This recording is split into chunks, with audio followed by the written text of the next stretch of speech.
जय श्री कृष्ण। आप सभी का स्वागत है हमारे आज के एपिसोड आरजू पॉडकास्ट में।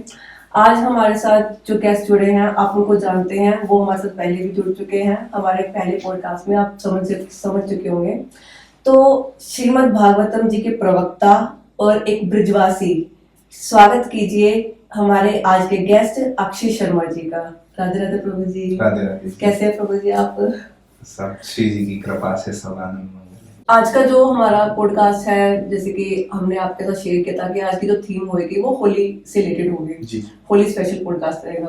तो हम सबसे पहले तो जानना चाहते हैं कि होली की स्टोरी क्या है, होली की कहानी क्या, कथा क्या है, क्यों हम होली मनाते हैं, इसके पीछे कई क्या कहानी है, वो जानना चाहेंगे। देखिए, ब्रज में हाँ जी। दो पक्ष चलते हैं। अच्छा जी। एक होता है पौराणिक पक्ष, हाँ जी। एक होता है भाव पक्ष। अच्छा जी। अब मैं पौराणिक मत के अनुसार अगर आपको बताऊं कि ब्रज में होली की, क्योंकि ब्रज में होली को होली कहा जाता है। अच्छा। होली नहीं कहा जाता क्योंकि ब्रज भाषा में कुछ शब्दों का परिवर्तन हो जाता है उनके बोलने के तरीके का, तो ब्रज में होली होती है। अच्छा जी। और ऐसा भी कहा जाता है कि सारी जगत में होली होती है, ब्रज में होली होती है। लेकिन जब वो बरसाने की गोपियां जब उन नंदगांव के हुरियारों पर लठ बरसाती हैं, तो वो होली से बदलकर होरा हो जाता है, हुरंगा हो जाता है।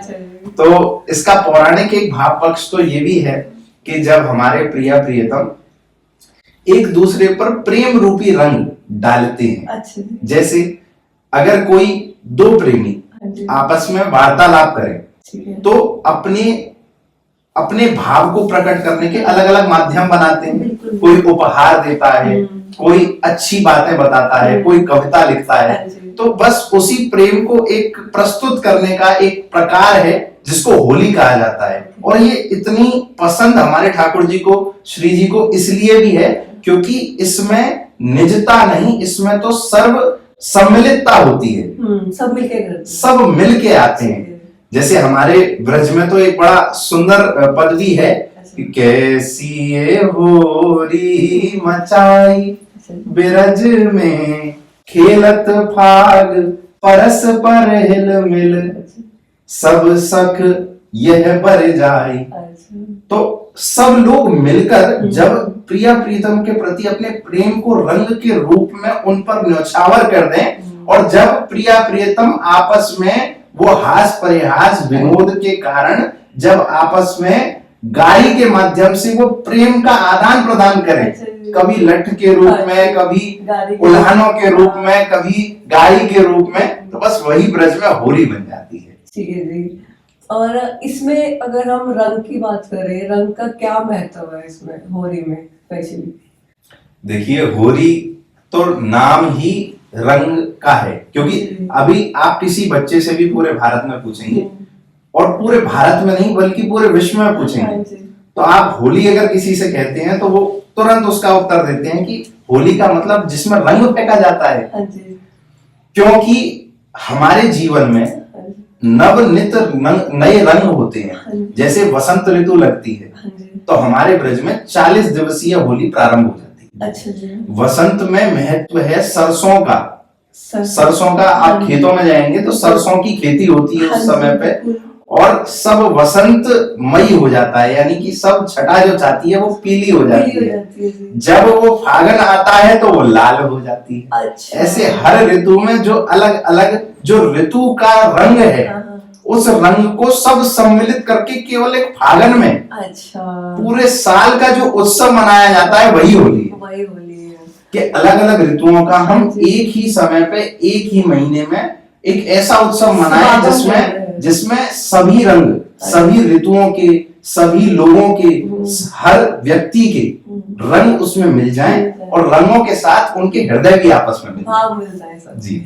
अच्छा, जैसे आपने बताया कि ये बसंत ऋतु से स्टार्ट हो जाती है, जैसे बसंत लगता है, बसंत से ही क्यों एक रीजन है कि बसंत से ही स्टार्ट होती है? और जैसे आपने बताया 40 दिवसीय होती है, 40 दिवसीय होने का क्या रीजन है कि 40 दिन की होती है? देखिए, हमारे ठाकुर को तो होली बड़ी पसंद है। अच्छा जी। क्यों?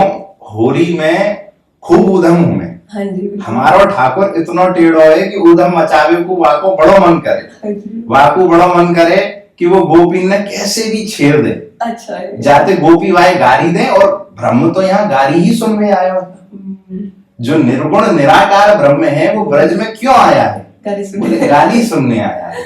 तो वो तो इंतजार करते हैं पूरे वर्ष की वो उत्सव ऐसा आवे जिससे मुझे गाली पड़े, और सखियां इसका भी इंतजार करती हैं, इसकी प्रतीक्षा करती हैं कि उन्हें श्याम सुंदर की उस अलकावल लटकट पटक जो उनकी लता पताओं में युक्त बैठे, जब वो उनकी बालों से निकलती हुई वो सुषमा जब उस दिव्य बसंत रूपी रंग में मिलकर जब उनके चेहरे पर मुखमंडल पर एक सूर्य रूपी तेज अंकित हो जाए, और उस सूर्य रूपी तेज की एक अदा को जब एक आंखों की मरोड़ से जब वो एक तीर की तरह गोपी में मारे, तो गोपी वहीं निहाल हो जाती है। तो गोपी उस तीर को खाने का इंतजार करती है कि काला सा जो श्यामला सलोना जो हमारा ठाकुर है, ये बस कैसे भी एक उस अलग अलग रंगों में ढंगों में मिलकर आए, हमें कैसे भी ये छेड़े और हमें को मौका मिले, हमें इसको छेड़ने का, इसको गाली देने का, इसको उस रूप में देखने का। ठीक है जी। और एक तो हमारे ब्रज में बड़ा प्रसिद्ध एक बहुत अच्छी बात कही जाती है, जब एक सखी को ठाकुर जी ने रंग मार दिया। अच्छा जी।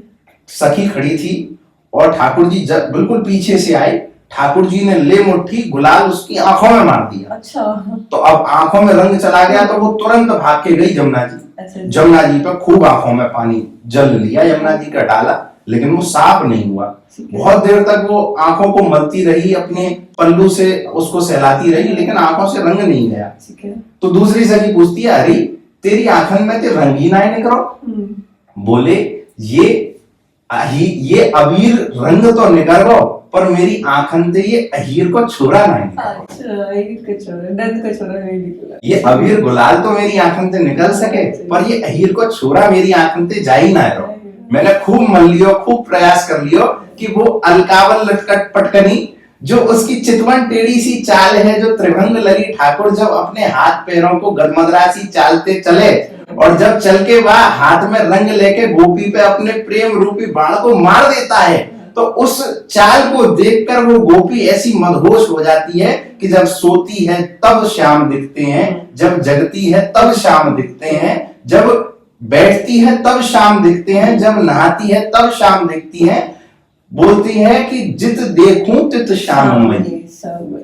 जैसे रंगों की बात चल रही थी, तो हमने जितना सुना कि जो ब्रज में होली खेली जाती है, उसमें जो रंग यूज किए जाते हैं वो किसी अलग तरीके से बनाए जाते हैं, तो वो जानना चाहिए कैसे बनते हैं वो रंग। देखिए, प्राकृतिक रंग की अगर बात करें, आज तो गुलाल हम मार्केट में जाते हैं, बाजार में तो हमको गुलाल सहज ही मिल जाता है, लेकिन उस समय गुलाल अलग अलग सब्जियों से भी बनाया जाता था। अच्छा। जैसे पालक के पत्तों को अगर आप पीस दीजिए तो उससे हरा रंग बन जाएगा, और उसको आप छलनी से छान लीजिए तो वो बिल्कुल हरा रंग गुलाल जैसा हो जाएगा। ओके। और ऐसे ही अलग अलग विभिन्न सब्जियों से, लता पताओं से, उनमें मिश्रण कर करके अलग अलग रंगों के गुलाल तैयार किए जाते थे। अब ये तो रहा सूखा गुलाल।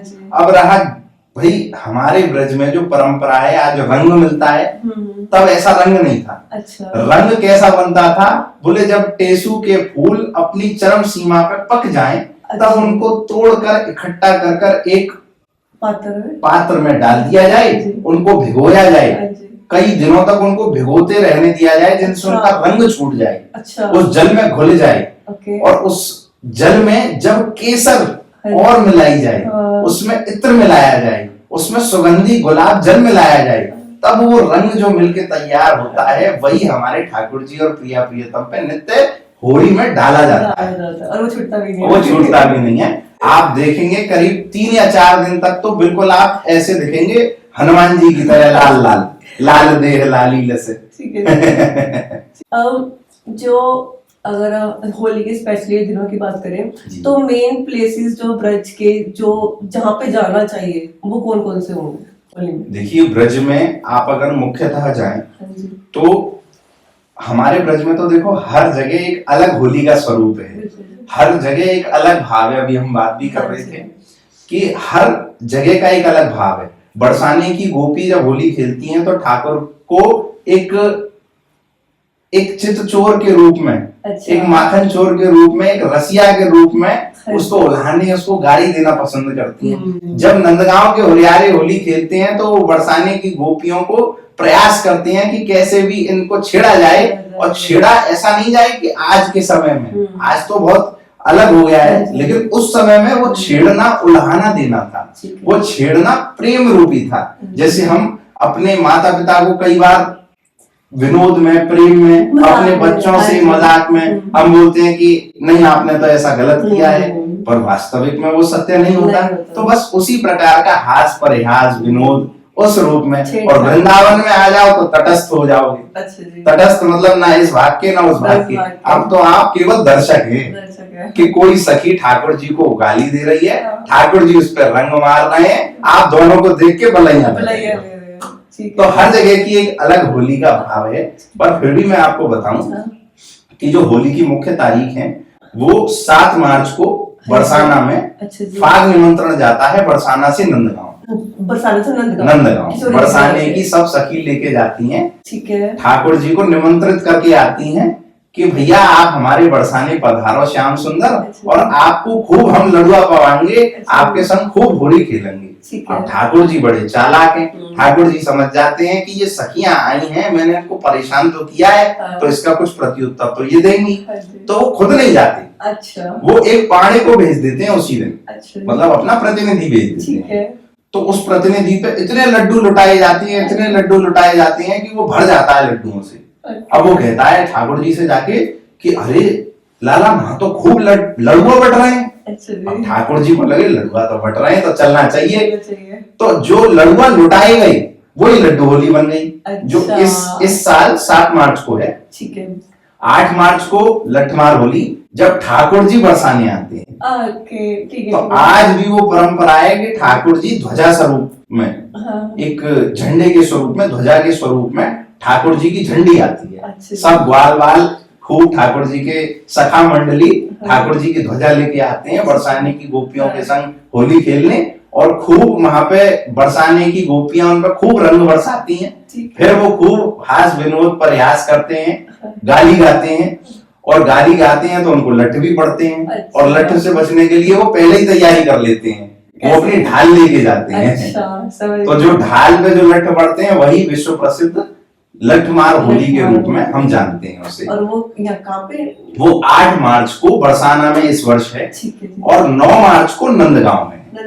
अब 9 मार्च को बरसाने के लोग जाएंगे नंदगांव होली खेलने, तो 9 मार्च को वो वहां है। 10 मार्च की रंगभरनी एकादशी है, जिसमें फूलों की होली होती है। अच्छा। हमारे बांके बिहारी लाल फूलों के गुच्छे लेके हाथ में, सब उसी भीड़ में मिलके सब भक्तों पे फूलों की वर्षा करते हैं, उनमें अपने आनंद, अपने प्रेम की वर्षा उन भक्तों पे करते हैं। तो रंग भरनी एकादशी पे ये रहता है। और रंग भरनी एकादशी पे ही जन्मभूमि मथुरा में एक बहुत ही सुंदर कार्यक्रम होता है।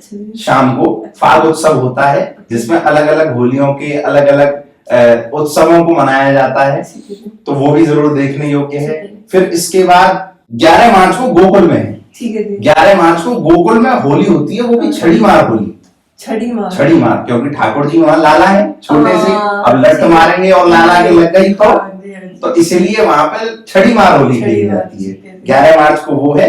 13 मार्च को होलिका दहन हम पूरे भारत में मनाते हैं, और 13 मार्च को आप आश्चर्यचकित हो जाएंगे ये जानकर कि ऐसी अलग होली जो आज तक ना किसी ने सुनी हो, ना किसी ने देखी हो। ब्रज के लोग तो जानते हैं और विश्व प्रसिद्ध भी है, लेकिन बहुत कम लोग उसको आज जान पा रहे हैं। मैं जितना देखता हूं कि एक ऐसा स्थान जहां पे होलिका माता को वास्तव में अग्नि में दाह किया गया, जहां उनकी गोदी में प्रहलाद जी वास्तव में बैठे थे। अच्छा। वो ब्रज में ही है।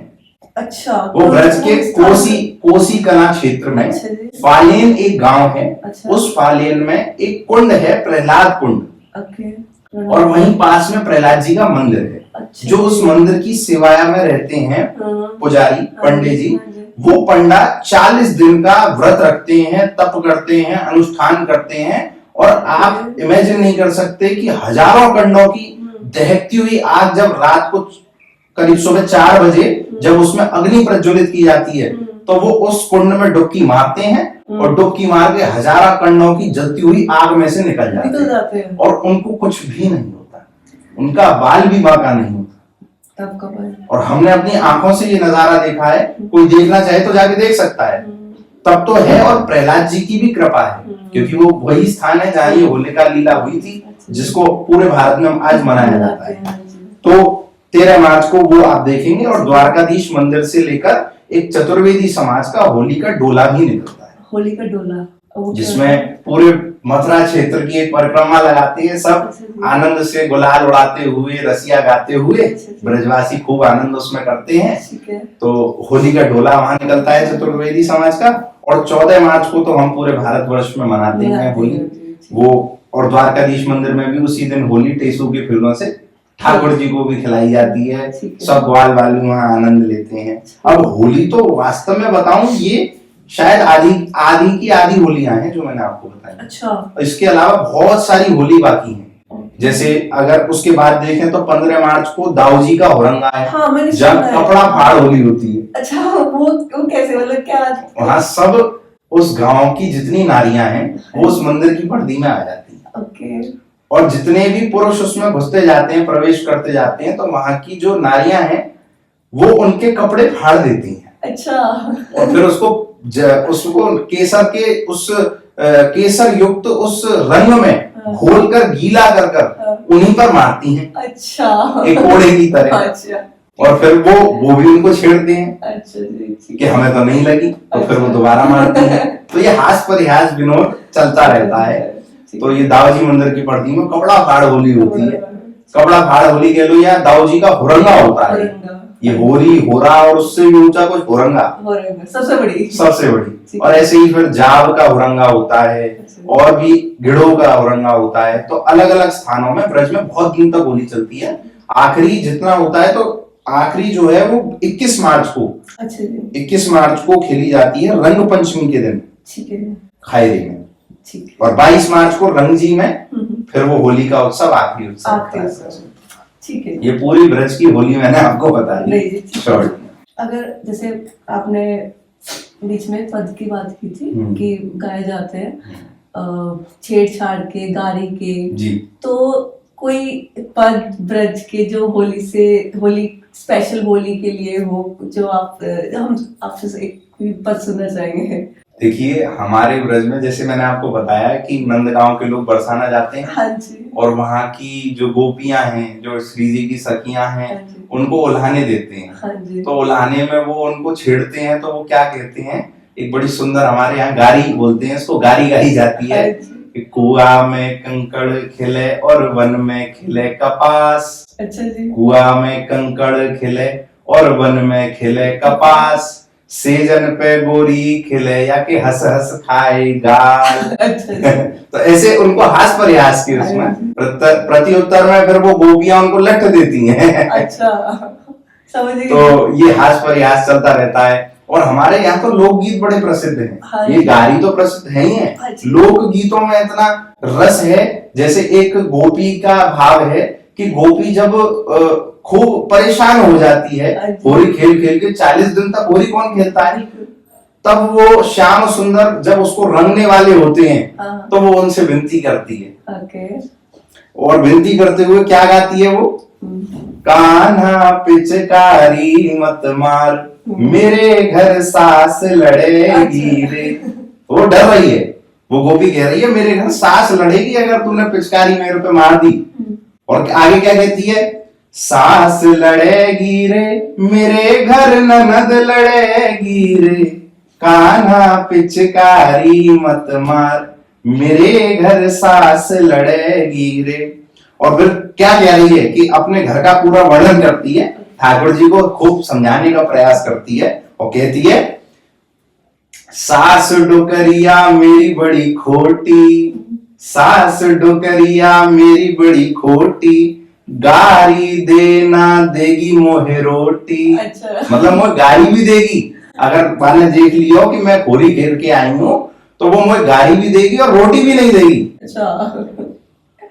दो रानी जेठानी मेरी जन्म की बैरन, जो घर में दौरानी और जेठानी है वो मेरी जन्म की बहन है, सुबह करेंगी रे, मतलब उनसे शिकायत करेंगी, उनकी बात में बात मिलाएंगी। काना पिचकारी मत मार, मेरे घर सास लड़ेगी रे। तो ऐसे लोकगीत हमारे ब्रज में बड़े प्रसिद्ध हैं। ठाकुर जी को छेड़ा जाता है, ठाकुर जी के विषय में कहा जाता है, छोटो सो कन्हैया के बड़े बड़े नैन, बड़े बड़े नैन, और वृंदावन की कुंज गली में ठाड़ो मारे सैन। अच्छा जी। अब सैन, सैन, अब एक अर्थ इसका मैं आपको समझाऊं सैन का, कि सैन का मतलब होता है ये जो भौं होती हैं अच्छा। आंखों के ऊपर, इनको हिलाना ऐसे, अच्छा। और एक बार में एक ही हिलनी चाहिए। हाँ। अब कोई भी हिलाने का प्रयास करेगा तो इसको हिलाने में उसकी एक आंख अपने आप लग जाएगी। बिल्कुल। तो इसको अब यूं भी कह सकते हैं कि आंख मारना। हाँ। आप यूं भी, क्योंकि ठाकुर जी बिना आंख मारे भी इसको हिला सकते हैं और कोई नहीं हिला सकता। वही कर सकते हैं। हमारा ठाकुर इतना टेढ़ो है कि बाकी भौं भी हिला सके, और इस भौं को हिलाने पे ये पृथ्वी भी नाच पड़ती है। अच्छा। होली में हमारे ब्रज के अंदर ऐसी मान्यता है कि सभी देवता देखकर तरसते हैं। अच्छा। कि ठाकुर कैसे अपनी सैनन में मटकाए रहे, और जब गोपी बाई देख रही हैं तो बली बली हार बाकी बलैया ले रही हैं, और फिर वही ठाकुर बिन को जाके गाली दे रहे, फिर वो जो गोपी है वाई गाली सुना रही हैं। तो सब ये जो रस का जो आदान प्रदान है, ये प्रेम की गालियां हैं, ये लठ प्रेम के लठ हैं, ये साधारण लठ नहीं है। और मैं तो यूं कहूं कि जिसने वो प्रेम के लठ खा लिए उसको जीवन में माया और भोगों के लट्ठों को खाने की जरूरत कभी पड़ेगी भी नहीं, जिसने ये प्रेम के लट्ठ खा लिए। तो ऐसा हमारे ब्रज में वो है, और बोला जाता है कि बरसाने की है होली है देख, ब्रह्मा को मन ललचाए। अच्छा। और जो रस बरस रहे बरसाने, वो तीनों लोकन में होना है। जो रस बरसता है हमारे बरसाने में, महादेव रंगीली गली में छुपकर गोपी वेश में वो होली देखने के लिए आते हैं। अच्छा। आपने गोपेश्वर महादेव तो सुने होंगे वृंदावन में, लेकिन एक गोपेश्वर हमारी रंगीली गली बरसाने में भी है। अच्छा जी। रंगीली गली में जब आप जाएंगे तो एक मोड़ आता है, तो मोड़ के बिल्कुल कोने पे एक बहुत छोटा सा शिव जी का मंदिर है, वो दिखता भी नहीं है लोगों को, और ऐसा माना जाता है कि प्रत्यक्ष भोले बाबा माँ गोपी बन के, चुनरी ओढ़ के, आंखों में काजल लगा के, मांग टीका पहन के, गोपी श्रृंगार करके मां दुपक के बैठी हैं कि या रस को मैं भी आस्वादन कर सकूं, तभी नहीं वो नजर आते। हाँ, तो ये हमारे ब्रज में पूरा रूपरेखा है। जैसे आपने स्टार्टिंग में बताया था कि हमारे किशोरी जी को, ठाकुर जी को होली बड़ी पसंद है, तो ऐसी कोई लीला ठाकुर जी की, किशोरी जी की जो होली की से जुड़ी हो, जिसमें उन्होंने सहचरियों को, सभी को बड़ा आनंद कराया हो? अब इसमें एक बड़ी सुंदर लीला है कि हमारे ब्रज में, अब मैं बार बार हमारे ब्रज क्यों कहता हूं, कारण यह है, देखिए आप जब ब्रज में जन्म लेते हैं ना, तो इसका मतलब आपने ब्रज को नहीं पकड़ा, ब्रज ने आपको पकड़ लिया है। और ब्रज जब हमको पकड़ता है तो केवल हमारी उंगली नहीं पकड़ता, केवल हमारा हाथ नहीं पकड़ता, हमारी जिह्वा, हमारे नेत्र, हमारा एक एक पंच कर्मेंद्री ज्ञानेंद्री सब पकड़ लेता है, और सब पंच कर्मेंद्री ज्ञानेंद्रियों को केवल उस ब्रज में चल रही निरंतर प्रिया प्रियतम की लीलाओं में लगा कर रखता है। तो इसलिए हम बार बार बोलते हैं कि ब्रज। तो हमारे ब्रज में ठाकुर जी और श्री जी नित्य प्रति रास क्रीड़ा करते हैं, लेकिन फागुन के महीने में ये बड़ा ऐसा संयोग बनता है कि ठाकुर जी और श्री जी रंग खेलने जाते हैं। तो ऐसे बोला जाता है कि यमुना तट आज मची होरी, यमुना तट, क्योंकि यमुना पुलिन पे आज होली मचेगी। अच्छा जी। तो आज यमुना पुलिन पे, क्योंकि जल भी है और जल में रंग भी मिल जाएगा, गुलाल भी है, तो यमुना तट पे होली मचनी है। तो उसके ऊपर ये बड़ा सुंदर भाव है कि ठाकुर जी श्री जी को संकेत देते हैं कि आज यमुना तट पे हम होली खेलेंगे। तो यमुना तट आज मची होरी, यमुना तट इत तो आए कुंवर लाडले, उतते हैं राधा गोरी, यमुना तट यमुना तट आज मची होरी, यमुना तट कौन गाम के कुंवर लाडले। अब ये सभी पूछ रही है, अच्छा। कौन गाम के कुंवर लाडले, कौन गाम राधा गोरी रे रसिया। ठीक है। और फिर उसका उत्तर दूसरी सखी क्या देती है, नंदगाम के कुंवर कन्हाई, नंदगाम के कुंवर कन्हाई। अरे बरसाने की राधा गोरी रे रसिया, आज बिरज में होरी रे रसिया।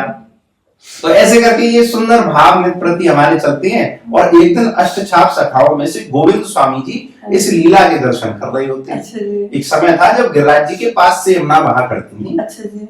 तो यमुना तट पे वो ये होली का दृश्य देख रहे थे। ठीक है। तो गोविंद स्वामी जी देखते हैं, और गोविंद स्वामी जी की भूमिका ये थी कि वो उसमें धमार गा रहे होते हैं। अच्छा। जैसे हम गा रहे हाँ हैं जी। ऐसे ही ठाकुर जी श्री जी होली तो खेलते हैं, हाँ। लेकिन पीछे से गाते हैं, गंधर्व सेवा करते हैं। हाँ जी। तो अपनी ढप होती है हमारे ब्रज में एक बड़ी, और ढप बजा के, हाँ। तो ढप को बजा के उसमें धमार गाई जाती है, उसमें होली के पद गाए जाते हैं। अच्छा जी।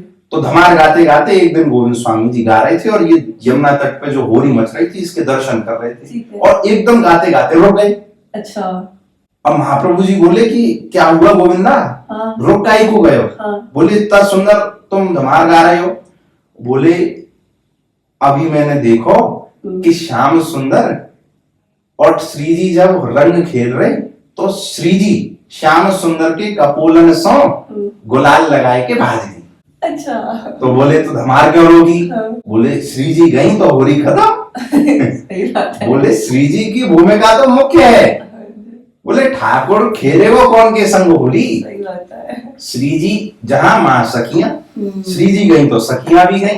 तो अब जब होली हो ही नहीं रही, श्री जी है ही नहीं, मुख्य भूमिका का पात्र ही नहीं है, तो क्या होली मचाएं बताओ। तो वही उन्होंने रोक दिया। तो ऐसे ब्रज में हमारे नित्य प्रति ऐसी लीलाएं जिनके दर्शन हमारे रसिकाचार्य करते रहते हैं, वृंदावन में करते रहते हैं। वृंदावन में भी खूब धूम मस्ती है। वृंदावन में ऐसी धूम मस्ती है कि राधा वल्लभ जी में खूब नित्य प्रति राधा वल्लभ लाल अपने फेंट में गुलाल बांध लेते हैं। अच्छा। और अपने प्रतिनिधि गोस्वामी परकर को कहते हैं कि आज खूब जितने भी दिन ये होली उत्सव चल रहा है, खूब अपने परकर में ठाकुर जी का जो प्रसादी गुलाल है, श्री जी का जो प्रसादी गुलाल है, ये खूब लुटाओ, खूब उड़ाओ, ये रंग सब पे पड़ना चाहिए।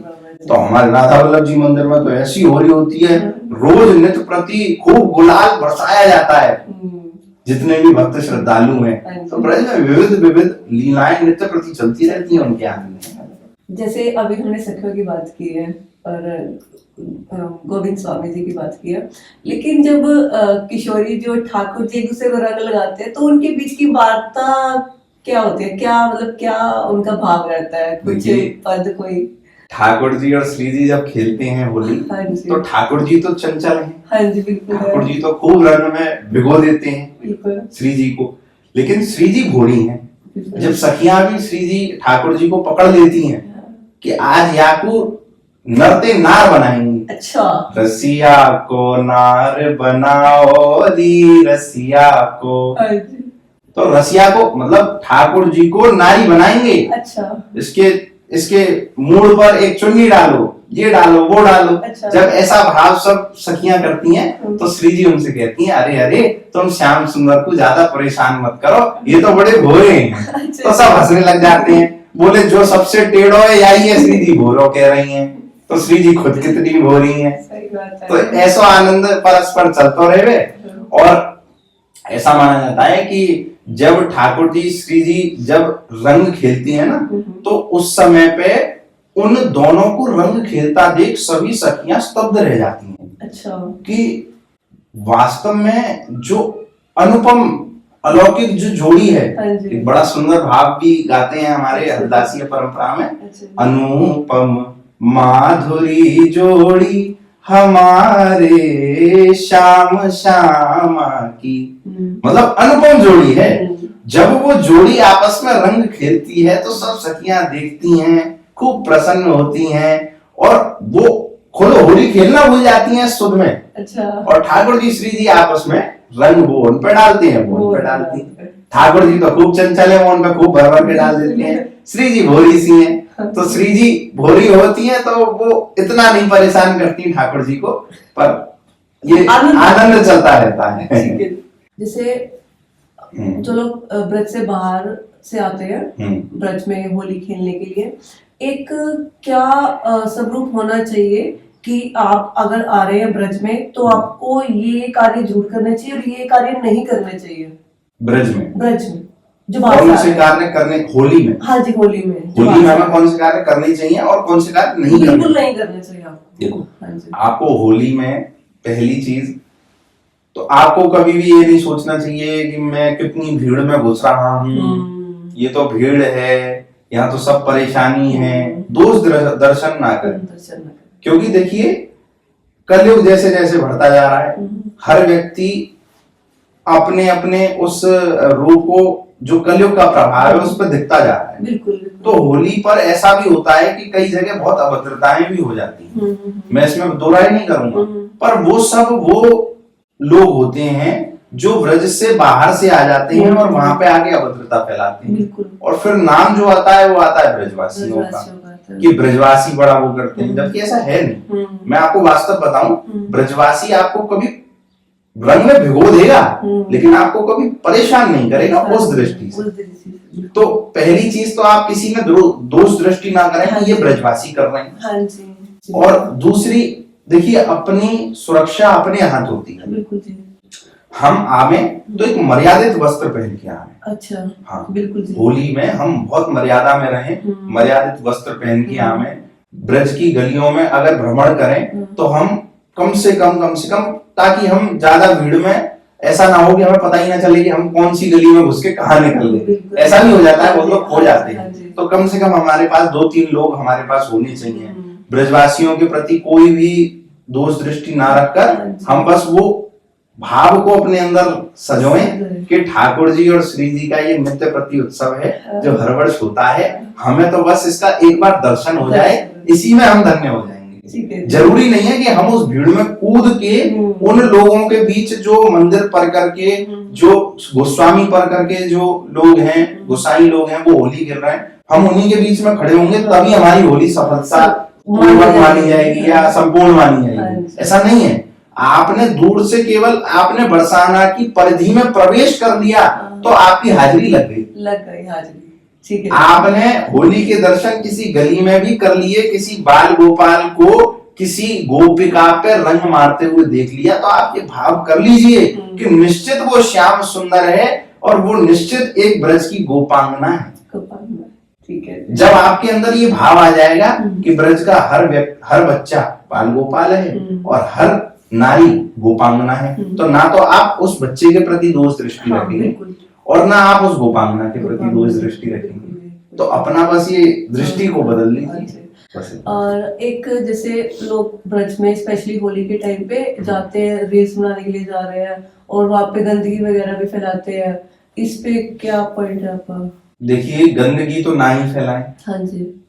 ब्रज क्षेत्र वो है जिसमें ठाकुर जी और श्री जी नित्य प्रति विहार करते हैं। हाँ जी, बिल्कुल। जब आप वृंदावन की किसी गली में जाएं तो साधारण मत समझिएगा। हाँ। हो सकता है कि जिस समय पे आप जिस स्थान पे खड़े हैं, हाँ, उसी स्थान से अभी ठाकुर जी और प्रिया प्रीतम अपने सखियों सहचरियों के साथ निकले हों, तो आप उसको साधारण मत समझिएगा। यहाँ की रज की महिमा बताई गई है, क्योंकि हर रज कण से ठाकुर जी का स्पर्श हुआ है, ये निश्चित है।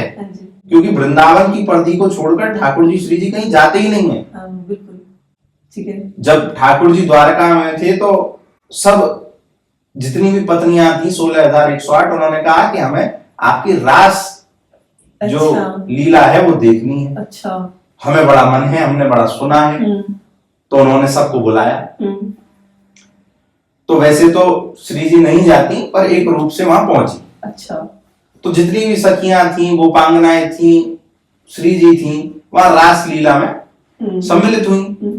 तो ठाकुर जी और श्री जी से ये पूछते हैं देखकर कि वो हुड़क क्यों नहीं आ रही, वो आनंद क्यों नहीं हो रहा, वो उल्लास क्यों नहीं आ रहा, वो नित्य प्रति जो नवीन उमंग है वो जागृत क्यों नहीं हो रही।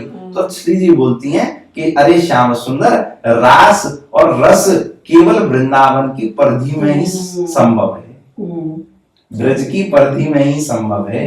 ब्रज के अन्यत्र आप कहीं भी जाओगे तो वो संभव ही ना है। या को मतलब ब्रज का एक एक स्थान पूजनीय है, एक एक रज कण पूजनीय है, उसको माथे से लगाओ। बोला जाता है ना कि ब्रज रज उड़ मस्तक लगे तो मुक्ति मुक्त है जाए। मुक्ति पूछे गोपाल से कि मेरी मुक्ति बताए, मुक्ति कह रही है कि मेरी मुक्ति का हल तो बताओ, मैं सबको मुक्त करती हूँ, मेरी भी तो कोई मुक्ति का हल होगा। तो बोले ब्रज रज उड़ मस्तक लगे मुक्ति मुक्त है जाए। बोले ब्रज की रज तुम्हारे माथे पे लग जाए तो मुक्त हो जाओगे। तो जब इतनी ब्रज की महिमा है तो जो ये सुन रहा है उसको ये समझना चाहिए कि हम ब्रज में आवे तो हम गंदगी ना करें, हम किसी भी प्रकार का ऐसा व्यवहार ना करें कि जिससे हमें ये महसूस हो कि देखिए धाम अपराध ना बने। कुल मिला के बात इतनी है कि हम किसी संत के प्रति अपराध न कर बैठे। हो सकता है आपने जिस जगह कूड़ा फेंका हो उस जगह कोई संत रहता हो जो रात को आके वहां भजन करता हो और आपने उसके भजन स्थल को गंदा कर दिया हो। तो बस इन अपराधों से आप बचें। किशोरी जी की, ठाकुर जी की सेवा लोग करते हैं, तो होली के दिन जो घर के राधा माधव है उनके साथ कैसे होली मनानी चाहिए? आप खूब आनंद से ठाकुर जी के सामने गुलाल रख दो। अच्छा जी। और ठाकुर जी के आगे पर्दा कर दो। अच्छा। और ठाकुर जी से केवल बात करो। बोले ठाकुर जी हमें पता है आप श्री जी के साथ भीतर ही विराज हैं। हाँ जी। और हमने आपके आगे गुलाल रख दी हो। ठीक है। अब आप और श्री जी नित्य याते होली खेलो। अच्छा। हम आपको नहीं देखेंगे। आपको अगर ऐसा लगे कि आपकी लीला में कोई बाधा न पड़ जाए तो हम आपको नहीं देखेंगे। ठीक है। आप नित्य प्रति होली खेलो, जो प्रसादी थोड़ा बहुत गुलाल बचे वो हमें दे दियो। हम तो भाई मस्तक पे लगा के वही थे, हम अपनी होली को संपूर्ण मान लेंगे, साकार मान लेंगे, सफल मान लेंगे कि हमारी होली यही हो गई। होली क्या है? होली क्या है? मैं राधा रमण की होली, यही हमारी होली। हम ठाकुर जी के हो जाएं, यही हमारी होली। जैसे हम ब्रज के प्लेसेस की बात करते हैं स्पेशली होली, लेकिन अगर हम होली से अलग बात करें तो ऐसे कौन से स्थान हैं जो जहाँ पे एक वैष्णव को, भक्तों को जाना ही चाहिए, जो मतलब जहाँ पे जाकर के आपको कुछ ना कुछ अनुभव आपको मिले, तो कौन से स्थान होंगे? देखो हमारे बरसाना में आप जब परिक्रमा मार्ग में जाते हैं तो एक स्थान पड़ता है सांकरी खोर। सांकरी खोर, सांकरी खोर वैसी घाटी है। अच्छा। जिसमें दो पर्वतों के बीच का एक मिलन स्थान है। ओके। ऐसा कहा जाता है कि नित्य प्रति बरसाने की गोपियां वहां से दही और अपना जो भी अपना मक्खन होता है उसको घड़े में भरकर, अच्छा, उसको सिर पर रखकर कलश में लेके उस घाटी से होती हुई जाती थी। ठीक है। तो ठाकुर जी वहां बैठ जाते थे। अच्छा जी। और ठाकुर जी उनसे कहते थे कि हमें दान दे के जाओ। अच्छा। बोले क्या दें? बोले यही जो आप सिर पे ले जा रहे हो यही हमको दे दो। बोले नहीं देंगे तो? बोले तो हम इसको फोड़ देंगे। अच्छा। और लूट के खा जाएंगे। तो गोपी कहती अच्छा फोड़ के दिखा। ठाकुर जी ले रोड़ा और तुरंत फेंक के मारे, तुरंत वो मटकी फूटी और वहीं पे सारा दही गिरा। और वही घाटी पे थे उठा उठा के खूब बंदर भी पा रहे हैं, ग्वाल बाल भी पा रहे हैं, ठाकुर जी भी पा रहे हैं, खूब लूट मच रही है। तो ब्रज में ऐसा इतना दिव्य स्थान, अलौकिक स्थान, और आप आश्चर्य उस स्थान पे जाके उस दिव्यता का अनुभव करना कि जो दो घाटियों से जो पर्वत की श्रृंखला जुड़ रही है, एक श्याम वर्ण है, एक गौर वर्ण है। अच्छा। एक पर्वत की शिलाएं काली हैं, एक पर्वत की शिलाएं गोरी हैं। अच्छा जी। मतलब वो ठाकुर जी और श्री जी के प्रतीकात्मक हैं। और उस स्थान पे जहाँ मटकी फूटी, उस स्थान पे आज भी आके कोई भी व्यक्ति वहां पे अगर सुगंध लेने लग जाए तो उसको दही और दूध की सुगंध वहीं आती। अच्छा। और नित्य प्रति हर वर्ष हमारे बरसाना में वो उत्सव मनाया जाता है जहाँ ब्रज के ब्रजवासी बालक ठाकुर जी बना के और ब्रज की गोपांगनाओं के एक मटकी रख के वहां भेजा जाता है। ठाकुर जी उनकी मटकी फोड़ते हैं, सोई वो दही गिर जाता है, सब लूट लूट के मक्खन को खाते हैं। तो आज भी वो दर्शन आपको अलौकिक वहीं होते हैं। और एक ऐसा स्थान नहीं है, ऐसे और भी स्थान है। जैसे आप गोवर्धन जाएंगे तो गोवर्धन में एक बड़ी परिक्रमा है, एक छोटी परिक्रमा है। बीच का जो स्थान है उसे दान घाटी कहा जाता है। दान घाटी, अच्छा ठीक है। और उसका नाम दान घाटी इसीलिए पड़ा क्योंकि वो भी वही घाटी है जहाँ से ब्रज की गोपांगनाएं दूध दही लेके जाते और हैं। मक्खन लेके जाती हैं और ठाकुर जी उनसे दान मांगते हैं। ठीक है। तो बोले किसका दान? बोले या तो आप कुछ कर दो, हाँ, कर देना पड़ेगा, हाँ, या तुम ये दही हमको हमारे लिए छोड़ जाओ, हमको भूख लग रही है, हम सब मिल बांट के खाएंगे। ठीक है। और ऐसे और भी संकेत वन अन्यत्र ऐसे कई और भी स्थान है वंशी वट जहाँ पे ऐसी लीलाएं जो लूटने वाली लीलाएं, दान लीलाएं हाँ। वो हुई। अच्छा, वंशवट में भी हुई है। हाँ, ठीक और है।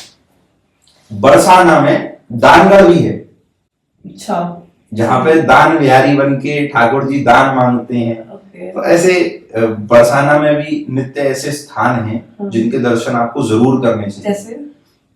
जैसे आप और आगे बढ़े परिक्रमा में, हाँ जी, तो मान मंदिर पड़ता है। मान मंदिर, ओके। जब ठाकुर जी और श्री जी नित्य प्रति रास लीला में होते हैं तो एक लीला उसमें होती है मान लीला। ठीक है। कि श्री जी रूठ जाती हैं, अच्छा, दिखाने के लिए, वैसे नहीं रूठते, नॉर्मल बोले कि लीला हम के लिए। रूठते हैं अच्छा। और आप हमें मनाओ। ठीक है। तो श्री जी रूठती हैं, ठाकुर जी उनको मनाते हैं। अच्छा। तो श्री जी मान करके यानी रूठ के उस मान मंदिर जो आज बना हुआ है, जहाँ पूज्य श्री ब्रज की बड़ी विभूति है, पूज्य श्री हमारे रमेश बाबा जी वहां पे रहते हैं, उनका आश्रम है, वहां पे नित्य प्रवचन, नित्य वहां पे कन्या पाठशाला भी है। अच्छा, जेवर वन के पास ही पड़ता है वो स्थान। तो वहां पे श्री जी मान करके बैठ गई और वो गुफा आज भी है जहाँ पे बैठी। अच्छा, और वो ठाकुर जी मोर बन के आई, मोर बन के, मोर बिहारी बन के, ठीक है, मोर की तरह पंख लगा के और मोर की तरह नृत्य करके ठाकुर जी ने श्री जी को दिखाया, मनाया। तो वहीं बिल्कुल मान मंदिर के ठीक सामने मोर कुटी भी है बरसाना में, जिसके परिक्रमा मार्ग में आपको दर्शन होते हैं। जब आप बरसाने की परिक्रमा करते हैं तो बरसाना में ऐसे दिव्य दर्शन आपको होते हैं। ठीक है। होली खत्म होएगी, फिर उसके बाद सावन के बाद फिर शरद पूर्णिमा आएगी। तो शरद पूर्णिमा की बड़ी महिमा बोली जाती है, बताई जाती है, तो वो महिमा जानना चाहेंगे शरद पूर्णिमा की। शरद पूर्णिमा पे ठाकुर जी ने जब ब्रज लीला में थे, ठाकुर जी ब्रज लीला में प्रत्यक्ष शरीर से आते हैं। हाँ जी। और नित्य लीला में ठाकुर जी आज भी प्रविष्ट हैं। अच्छा, आज भी चल रही है। अच्छा जी। एक नित्य लीला और एक प्रत्यक्ष लीला। लीला। तो जो प्रत्यक्ष लीला जो आज से 5,500 वर्ष पहले थी, हाँ। तो उसमें सभी गोपियों को संकेत दिया कि आज शरदोत्सव है। हाँ। मतलब शरद पूर्णिमा की वो दिव्य रात्रि है जहां चंद्रमा भी अपने पूर्ण वेग में होगा। अच्छा। अपनी चांदनी रूपी रस रूपी वो किरणें हम पे बौछार उनकी करेगा, और जब वो किरणें हम पे पड़ेंगी तो उस अमृतमयी वेला में जो आत्मा और परमात्मा का मिलन है, जो रस रूपी रास रूपी मिलन है, उस मिलन का एक आयोजन हो, सम्मेलन हो, और वो रास की परिधि वहां पे बांधी जाए, बनाई जाए। तो ठाकुर जी ने सब सखियों को संकेत किया, गोपियों को, रात होते ही शरदोत्सव में। अब इसमें एक पक्ष ये भी आता है कि लोग कहते हैं रात में ही रासलीला क्यों होती है, लेकिन एक इसमें एक पक्ष ये भी है सोचने का कि वो उस रात्रि में रासलीला हुई जिसमें चंद्रमा अपने पूर्ण वेग पे होता है, मतलब अंधेरा तो था ही नहीं, अंधेरा होता ही नहीं। ठीक है। और जब उस मध्यम मध्यम रोशनी में मतलब उजाले में ठाकुर जी सब गोपियों को इशारा करके अपनी वंशी बजाते हैं, तो सभी गोपियों की आत्मा आ जाती है। अच्छा, ऐसा वर्णन भागवत जी में आता है, श्रीमद् भागवत जी में रास पंचाध्यायी, रास के 5 अध्याय हैं दशम स्कंद में। तो उसमें वर्णन आता है कि जब उनके पति गोपांगनाओं के पलटते हैं तो उनको ये लगता है कि गोपी तो बिल्कुल बगल में ही लेटी है। अच्छा। इसका मतलब गोपी का शरीर तो वहीं पे है और आई उसकी आत्मा। आत्मा परमात्मा का मिलन, आत्मा और परमात्मा का मिलन, वही तो रास है। ठीक है। और जब वो आत्मा आई तो ठाकुर जी, अब उनको नहीं पता, जब आत्मा होती है तो उसको पता नहीं है अभी मेरा शरीर है कि नहीं, बिल्कुल। उस धुन में, उस वंशी की मधुर तान में वो ऐसी मोहित है तो उसको पता नहीं है कि मैं सशरीर हूँ कि बिना शरीर हूँ। तो जब वो गोपियां आई तो गोपियों से ठाकुर जी कहते हैं कि अरे तुम क्यों आ गई? अच्छा, बुला के फिर लाया, एक संकेत दिया वंशी के माध्यम से और कहा कि अब क्यों आ गई? अच्छा। बोले रात में तो पर पुरुष के पास आना ये तो बड़ा जघन्य अपराध है, जो जुगुप्सितम कृतवान। अच्छा जी। बोले ये तो बड़ा जघन्य अपराध है। ठीक है। और बहुत सारे और भी उनको तर्क दिए कि तुम लौट जाओ।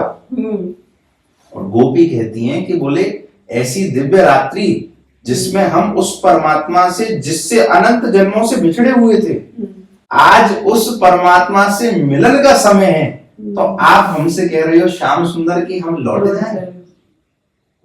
तो वो गोपी फिर नहीं जाती, तो रास प्रारंभ होता है। अच्छा। और रास प्रारंभ होने के बाद गोपियों में एक सूक्ष्म अभिमान आ जाता है। देखिए, ठाकुर जी को हमारे अंदर सभी विकार स्वीकार्य हैं, पर अभिमान स्वीकार्य नहीं है। आपके अंदर एक सूक्ष्म रूप में भी अभिमान बैठा है ना, कि मैं, अहमद तो बैठा है, तो ठाकुर जी आपको स्वीकार नहीं करें। मैं तो गोपिकाओं को अहमत्व किसका हुआ कि हम तो बड़ी सुंदरियां हैं, इसीलिए हमारे को श्याम सुंदर ने इस दिव्य रास में सम्मिलित किया। अच्छा, ठीक है। सूक्ष्म अभिमान। और ठाकुर जी बीच रात्रि में बीच रात से अंतर ध्यान हो जाते हैं। अच्छा, ठीक है। अब जब वो अंतर ध्यान हो जाते हैं तो गोपियां विरह में व्याकुल हो जाती हैं कि अरे श्याम सुंदर कहाँ गए। अभी तो श्याम सुंदर में हर गोपी को एक दिव्य स्वरूप दिखाई दे रहा था। अच्छा। कोई गोपी देख रही थी कि श्याम सुंदर और मैं गलवैया डाल के खड़े हैं, कोई देख रही थी कि श्याम सुंदर और मैं ऐसे मृग का एक आकृति बना के नृत्य कर रहे हैं। अच्छा। कोई देख रही थी कि श्याम सुंदर और मैं फुगड़ी खेल रहे हैं। अच्छा।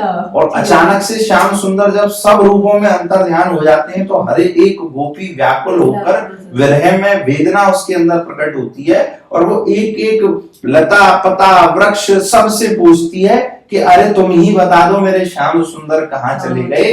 अरे तुम पुरुष वृक्ष हो, इसलिए तुम मुझे बताना नहीं चाहते, मैं स्त्री वृक्ष से पूछना चाहूंगी। फिर वो इतनी वही वाली बात की जित देखूं तित श्याम मई, वो श्याम को ढूंढते ढूंढते श्याम ही बन जाती हैं। अच्छा। एक गोपी कालिया नाग के ऊपर जैसे नाचते समय ठाकुर जी नृत्य कर रहे थे, तो एक गोपी कालिया बन जाती है, दूसरी गोपी उसके ऊपर नृत्य करने लग जाती है श्याम सुंदर बनती। अच्छा। एक गोपी वंशी बजाने लग जाती है, एक गोपी श्याम सुंदर के अन्यत्र जितनी भी लीलाएं हैं उन सबको कभी बालक बन के किसी दूसरी गोपी की मटकी फोड़ने लग जाती है। उन्हें लगने लगता है कि मैं ही श्याम हूं। ऐसी अनुभूति होती है, ऐसा दिव्य रास। फिर वो गोपी गीत गाती है विरह में, वहां से गोपी गीत स्टार्ट होता है। वहां से गोपी गीत होता है जब नहीं मिलते श्याम सुंदर। जयति तेधिकं जन्मना व्रजः श्रयत इंदिरा शाश्वतत्र हि। जयति तेधिकं जन्मना व्रजः, बोले आपके जन्म से पहले ये ब्रज भूमि तो श्रेष्ठ थी ही, लेकिन आपके जन्म के बाद ये ब्रज भूमि की महिमा और बढ़ गई। तो ऐसा दिव्य रास वहां पे होता है। ठाकुर जी फिर बहुत जब विरह वेदना जब रोने लग जाती हैं गोपियां, तब ठाकुर जी वहां प्रकट होते हैं। सब ठाकुर जी से लिपट चिपट जाती हैं कि अब ये भाग नहीं जाए, और फिर वो दिव्य रास की रात्रि इसी प्रकार से। होली, जैसे होली आने वाली है, तो एक होली पे आप क्या शुभकामनाएं देना चाहेंगे, और एक लास्ट कोई होली का पद जो आप वैष्णवों को ये सुनाना चाहे, जिससे सुन के वो और ज्यादा ठाकुर जी किशोर जी के करीब आ जाए।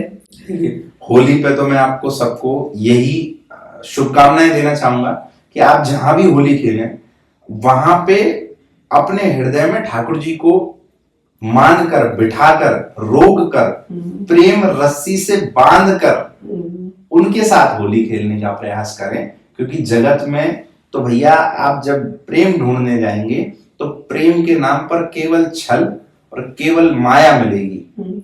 वास्तविक प्रेम अगर किसी से मिल सकता है तो वो केवल श्याम सुंदर से मिल सकता है। और ये भाव फिर गाएं उनके आगे ठाकुर जी को रिझाने के लिए, ठाकुर जी के विरह आकुल होकर के हे श्याम सुंदर, ऐसी होरी नित्य प्रति आती रहे, ऐसी होरी में आनंद हमारे रहते रहे। और वो पद आप जरूर गाएं। होरी आई रे श्याम मेरी सुधली, जो होरी आई रे। एक गोपी होली खत्म होने के बाद ये पद गाती है। अच्छा जी, जब होली खत्म हो गई। होली शुरू होने से पहले तो गाती ही है। अच्छा। पर कई रसिकाचार्य ऐसा भी भाव कहते हैं कि होली खत्म होने के बाद दोबारा ये पद गाती है। क्यों? बोले कि अब उनको लग रहा है कि अगली होली कब आवे, अच्छा, अगला फागुन कब आवे। ठीक है। तो ये होली के बाद एक रसिकाचार्य कहते हैं कि ठाकुर जी से ऐसी प्रार्थना करो कि होरी आई रे शाम मेरी सुधली जो, होरी आई रे मैं हूं सास ननद के वश में। सास ननद कौन है? बोले सास ननद है माया और भोग। अच्छा, तो मैं हूं माया और भोग के वश में, मैं हूं सास ननद के वश में, मेरी गलियन में चक्कर दी जो, मेरी गलियन में चक्कर दी जो, होरी आई रे, होरी आई रे शाम मेरी सुधली जो, होरी आई रे। हवारे रसिया हो प्यारे रसिया, हवारे रसिया हो प्यारे रसिया, होरी आई रे शाम मेरी सुधली जो, होरी आई रे। प्रभु जी, आपने समय निकाला एक बार फिर से हमारे पॉडकास्ट के साथ जुड़ने के लिए स्पेशली, और उसके लिए आपका दिल से धन्यवाद करते हैं और उम्मीद करते हैं कि आगे भी आपके साथ पॉडकास्ट करते रहे, हम मिलते रहे हमें। तो राधे राधे प्रभु जी। राधे राधे, बहुत धन्यवाद। और मैं आपका भी बड़ा अभिनंदन करना चाहूंगा, क्योंकि देखिए मैं आपको भी ये बात बता दूं कि व्रज के प्रति अगर किसी का जानने के लिए रुझान है ना, तो वही जो मैं कह रहा था कि आपने व्रज को नहीं चुना, व्रज ने आपको चुन लिया है। तो ये इसके लिए मैं आपका बहुत बहुत अभिनंदन करना चाहूंगा और खूब आप सबको होली की खूब खूब शुभकामनाएं। बोलिए होली के रसिया की, बोलिए जय जय श्री राधे।